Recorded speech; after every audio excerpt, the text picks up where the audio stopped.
हाँ, तो कौन सा प्रॉब्लम है? थर्ड ना, 1.2 का। देखो हमने लिखा कि P R and B C R the length of smaller pole और बिगर पोल, और Q R and B C R the shadows of smaller and bigger pole respectively. लिखा, फिर हमने लिखा P R 4 metre, A C 8 metre, Q R 6 metre और B C x metre. और उसके बाद सेंटेंस लिखना है, poles and their shadows form similar triangles. Poles and their shadows form similar triangles. या तो ये सेंटेंस लिखो, हाँ, और जिनको लगता है सर हम याद रख पाएंगे तो वो करके बताना। कैसे? In triangle P Q R and triangle A B C, हम इनको सिमिलर बता देंगे। कैसे? Angle R equal to angle C लिखना और रीजन लिखना एच ऑफ 90। एक एंगल से, क्योंकि पोल जमीन पर खड़े रहते 90 डिग्री, तो वो है। दूसरा एंगल बी इक्वल लिखना एंगल ए के साथ, रीजन लिखना corresponding angle C parallel, corresponding angle C parallel. अब तुम बोलोगे सर ये कैसे हुआ? Corresponding angle in parallel line कैसे हुआ? कैसे? देखो, वो पोल आसपास है, दोनों जमीन पर खड़े तो दोनों पैरेलल हो गए, दोनों 90 डिग्री, दोनों क्या हो गए? पैरेलल। तो ये पहला पोल और ये दूसरा पोल, ये पी आर और ये ए सी है, और दोनों पोल हो गए। और ये रेज है जो भले ही वहां पे अलग अलग दिख रही है, ये इस एंगल में दिख रही है, उस एंगल, लेकिन वो है एक अक्ष। हाँ, तो अब बताओ ये दो एंगल कौन से बने? ये तो ईच ऑफ 90 लिख दिया आपने, ये दोनों इक्वल क्योंकि दोनों 90 के, लेकिन पी और ए भी इक्वल है। कैसे? ये दो लाइन और ये क्या है? ट्रांसवर्स पैरेलल है। मतलब ये इस पैरेलल लाइन के इधर है और ये इसमें इधर। कौन सा एंगल? Corresponding angle C. तो therefore triangle PQR similar triangle. बताओ जोड़ी कैसे बने? बाय ए बेस्ड ऑफ, बताओ पेयर कैसे बने? बताओ पी की जोड़ी किसके साथ है? ए के साथ। क्यू की किसके साथ है? सर नहीं पता, नहीं पता। आर की किसके साथ है? तो आर एंडिंग में तो सी भी किसमें है? तो बचा कौन? बी। हो गए दो ट्रायंगल्स। एक तरीका है कि सिमिलर बताओ और दूसरा तरीका है सेंटेंस लिखो। कौन सा? Poles and their shadows form similar triangles, लेकिन आपको सिमिलर लिखना पड़ेगा। Triangle PQR similar triangle ABC. अब आपको यहाँ पे कोई रीजन लिखने की जरूरत नहीं है, क्योंकि आपने डायरेक्ट सेंटेंस लिख दी कि पोल और शैडो क्या बना दिए? Similar direct. और नाम लेकिन बराबर लिखना होगा, PQR, सॉरी क्या लिखा मैंने? PQR, तो इसका ABC पूरा। और इसमें क्या है? हमने एक्चुअल बता दिया, सेंटेंस नहीं लिखा। लिखा RCC equal each of 90 degree, PAC equal corresponding angle C parallel line. हो गए दो triangle similar by A based of similar. तो दोनों मेथड सही है, ठीक है। अब बताओ इसका फायदा क्या होगा? क्या होता है अभी दो ट्रायंगल सिमिलर हो तो PQ की क्या होंगी? AB, QR की और PR की। रीजन बोलो, बोलो। PQ कितना है सर? पता नहीं, AB नहीं पता, QR 6, BC X, PR 4, AC 8। जो पता है वो लिखो, जो नहीं पता वो नहीं पता। ये नहीं पता रहने दो, जो पता है लिख दो। बताओ क्या करें? x into 4 और 6 into 8, बोलो 6 into 8 by 4 कितना आया? 6 into 2 कितना आया? तो आपको फाइन क्या बोला था? x यानी कौन? मीटर है कि यूनिट है? मीटर है क्या? हो गया। तो बताओ BC मिल गई यानी क्या मिल गई? हाँ, अभी भी हाफ मार्क कटेगा। देवेंद्र सुन ले, तुम भी रे। अभी भी हाफ मार्क कटेगा। क्यों कटेगा? हाँ यूनिट तो लगाया ना मैंने, मीटर लिखा ना, मीटर तो लिखा मैंने, हाफ मार्क क्यों कटेगा? 12 मीटर बोला ना मैंने, निकाल हाफ मार्क अब भी कटेगा। क्यों कटेगा? कोई हमें से कोई जल्दी जल्दी बता, एक जन कोई भी जो बता दे पहले।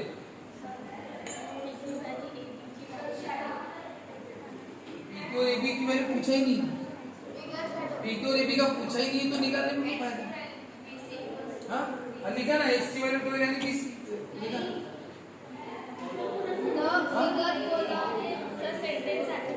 हाँ ये कुछ बोल रहा है क्या? सेंटेंस लिखना पड़ता है अगर ये वर्डिंग प्रॉब्लम है तो। बताओ वर्डिंग प्रॉब्लम है क्या? सेंटेंस बोला है, बताओ क्या क्वेश्चन पूछा है? हाँ, how long will be the shadow of bigger pole? बताओ बिगर पोल की शैडो कितनी, तो वो पूछा है और तुम निकाल रहे हो बीसी, तो तुम्हें बताना पड़ेगा बीसी चाहिए ना वो बिगर पोल की शैडो, लेकिन जैसा वर्डिंग दिया है वैसे आंसर लिखना पड़ता है। देयरफॉर लिखना पड़ेगा बिगर पोल की शैडो कितनी है, ठीक है ना? Therefore length of shadow of bigger pole is 12, length of shadow of bigger pole is, ऐसा लिखना पड़ेगा कि बिगर पोल की शैडो डेप्थ, छोटे पोल की शैडो 6 मीटर है तो बिगर पोल की शैडो कितनी, वही पूछा था। तो बिगर पोल की शैडो दी नहीं थी तो वो वर्डिंग भी लिखना पड़ता है ना, जैसा क्वेश्चन था तो क्वेश्चन के अनुसार लिखना पड़ता है, तो मिलेगा हाफ मार्क, नहीं तो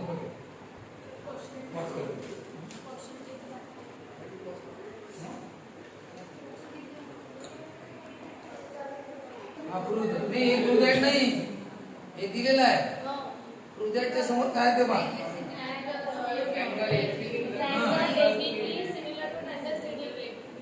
प्रोजेक्ट कुछ अलग है, ये दिया हुआ है। चलो शुरू करें। हाँ अब देखो A B C D P,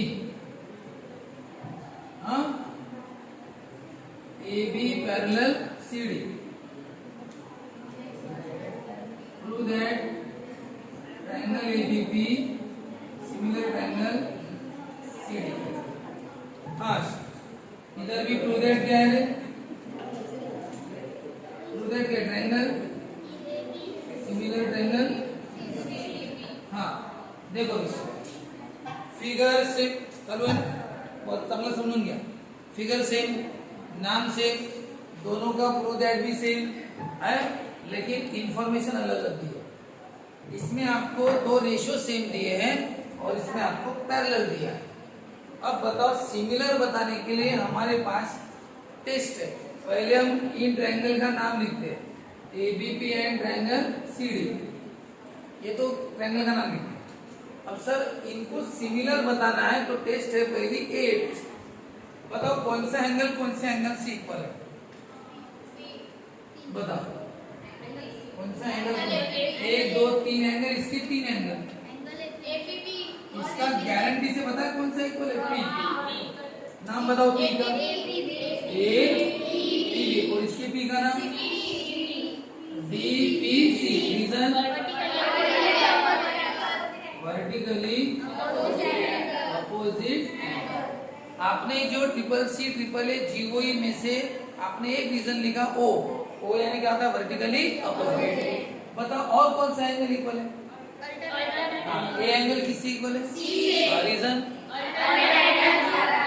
पूरा रीजन लिखते ना, alternate angles in parallel line दिया है क्या? कहाँ पे दिया है? कहाँ पे दिया है पैरेलल? नहीं सर हमें दिख रहा है, सर दिख रहा है ना पैरेलल। मैं कई बार बता, दिखने से होता है क्या? दिया है क्या?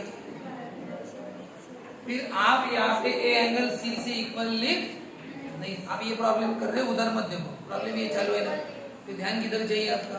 इधर चाहिए। एक angle C equal vertically opposite, A angle C से इक्वल। आपने बोल दिया सर अल्टरनेट एंगल, बराबर है अल्टरनेट एंगल है, लेकिन ये पूरा रीजन क्या? अल्टरनेट एंगल्स इन, समझ गए? मैं पूरा रीजन क्यों लिख के देता हूँ?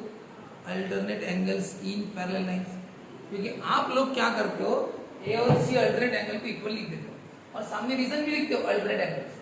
आपके दिमाग में ये नहीं आता बेटा ये इक्वल तब लिखने पड़ते जब लाइंस क्या होती है पैरेलल, इसलिए मैं रीजन में पूरा लिख के देता हूँ। क्या लिख के देता हूँ? ए और सी इक्वल, सामने reason alternate angles in parallel lines. अब जो स्टूडेंट ये लिखेगा भले ही गलती कर रहा है, ए इक्वल टू सी लिखा, सामने लिख रहा है अल्टरनेट एंगल्स वहां तक इन पैरेलल लाइन, जब वो लिखेगा अपने हाथ से इन पैरेलल लाइन, तब हो सकता है उसका ट्यूबलाइट जल जाए कि अपन गलत कर रहे हैं। क्योंकि जब वो ए इक्वल टू सी लिख रहा है कोई सोच नहीं रहा, हाँ लिख रहा हूं सर और इधर alternate angles in parallel line, जब वो ये वर्ड लिखेगा तब कहीं ना कहीं उसके दिमाग में आ सकता है अरे यार पैरेलल लाइन तो दिया नहीं है, हम कैसे लिख रहे हैं पैरेलल लाइन, अरे गलत हो गया, ठीक है ना।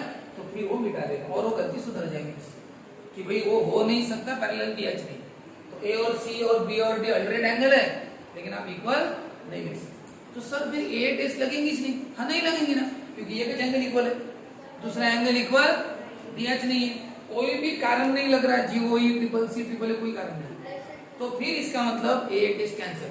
सर दूसरा रास्ता है ना SSS, कितने रेशियो इक्वल चाहिए? तीन अरे SSS, क्या आप इसके 3 और इसके 3 रेशियो इक्वल बता सकते? बता सकते अगर आपको सब दिया होता 4, 5, 8, 9, 10, 6 कुछ दिया होता तो क्या करते आप? रेशियो बना लेते, 4, 9, 6 सब रेशियो बनाते ना, लेकिन कुछ दिया है क्या? नहीं, तो सर 3 रेशियो, हाँ सर दिया है ना, ये दिया है, कितने रेशियो दिए? 2, तो फिर 3 रेशियो दिए क्या? तो SSS क्या हो गया? कैंसिल, फिर बचा कौन? सर तीसरा एक रास्ता बचा SS, तो ठीक है SS बचा है, चलो बताओ एक एंगल इक्वल है और बताओ और क्या इक्वल दिया? AP बाय CP और BP बाय DP, रीजन गिवन। अब बताओ AP किसकी है? इसकी, और CP किसकी है? इसकी, यानी इसकी एक साइड और इसकी एक साइड है रेशियो में। और बताओ BP इसकी है और DP उसकी, यानी इसकी एक साइड का उसके एक साइड से रेशियो है, और इस साइड का इस साइड से, तो बराबर इसकी 2 साइड का इसकी 2 साइड से क्या है? रेशियो दिया है। तो बताओ 2 साइड यानी SS हो गया, और बताओ एंगल बीच का है क्या? बराबर, एंगल बराबर हो 2 साइड के बीच का है क्या? हाँ, इसका मतलब क्या हो गया? 2 ट्रायंगल सिमिलर। और बताओ सोच के लिखना कि सब दिया हुआ है, हम क्या करते हैं पहला नाम अपने में से लिखते हैं, दूसरा सोच के लिखते हैं, यहाँ पे कुछ भी नहीं करना, सब रेडीमेड दिया है। प्रूव दैट बोला है ना, अरे प्रूव दैट बोला तो नाम के साथ सब दिया जो है ना वो छापने का ही काम करना है। Triangle ABB similar triangle CDP, reason by SSS। देखो कितना सिर्फ 2 लाइन का प्रॉब्लम है, सिर्फ 2 लाइन। इन ट्रायंगल का नाम लिखना है, हाँ 2 साइड के 2 साइड से रेशियो दिया है, लिख दो, और उनके बीच का एंगल इक्वल दिया नहीं, हमने पता किया वर्टिकली अपोजिट। तो बताओ क्या हो गया? SSS test. 2 ट्रायंगल और सोचने की भी जरूरत नहीं, नाम के साथ दिया हुआ वही लिख देना, by SSS test of similarity. Same problem, लेकिन इसमें वो दे नहीं दिया, क्या? रेशियो इक्वल नहीं दे। बताओ प्रूव दैट बोला, सिमिलर के लिए सबसे पहले दिमाग में क्या आता है? कौन सी टेस्ट आती है सिमिलर के लिए सबसे पहले दिमाग में? ए टेस्ट। हमने यहाँ पे भी तो ये सोचा था ना, लेकिन यहाँ पे फेल हो गई थी टेस्ट, क्योंकि ये का एंगल इक्वल था, दूसरा नहीं था। बताओ P किससे इक्वल है? P से। APB इक्वल है किससे? DPC, reason vertically opposite. चलो है ना वीडियो, हाँ एक एंगल से। बताओ दूसरा कौन सा इक्वल है? अब A किससे इक्वल है? C से। अब इक्वल है क्यों? Alternate angles in parallel. अब बताओ पैरेलल दी कि नहीं? तो आप पहले लिखना, जब आप प्रॉब्लम सॉल्व करोगे ना तो पहले लिख भी देना कि AB और CD क्या है? पैरेलल। रीजन क्या लिख देना? चलो बताओ A का नाम आपने सिंगल लिखा तो भी चलता है, A किससे इक्वल है? C से। देखो दोनों ट्रायंगल एक दूसरे में मिक्स रहे ना तो फिर हम 3 नाम लिखते हैं। बताओ A अलग दिखता है, C इधर अलग, कोई मिक्स हो गया। हाँ P मिक्स हुआ था, P एंगल क्या हुआ था? इसमें उसका नाम क्या लिखा? ट्रिपल। ये P अलग और वो P अलग, लेकिन A और C तो दोनों अलग अलग है, और A कोई एक एंगल है, कोई और ये है क्या? C कोई और है क्या? ये कैसे? तो ये सिंगल यूनिट में लिखो। बताओ और भी बता सकते, बताओ कौन सा बता सकते? B किसके साथ बता सकते? B के साथ, रीजन अल्टरनेट एंगल सी। लेकिन 3 बताने की कोई जरूरत नहीं है, 2 बताए तो भी चलता है। बताओ रीजन क्या लिखूं? अल्टरनेट एंगल्स इन, तो बोलो क्या हो गया triangle A B P similar. बताओ ए किसके साथ है? नहीं नहीं, शो दैट है ना, अरे प्रूव दैट है ना, सोचने की क्या जरूरत है? और अगर बताओ मान कीजिए सोचना होता तो बताओ पहला नाम कुछ भी देखो, दूसरा तो सोच के लिखते हैं ना। बताओ ए की जोड़ी किसके साथ? सी के साथ। बी का जोड़ीदार कौन है? बी है। और बताओ पी का जोड़ीदार कौन है? पी है। बताओ coincidence by A test of, इधर by SS test of similarity है, और यहाँ पे बाय ए टेस्ट ऑफ, दोनों में क्या है फर्क? समझ गए?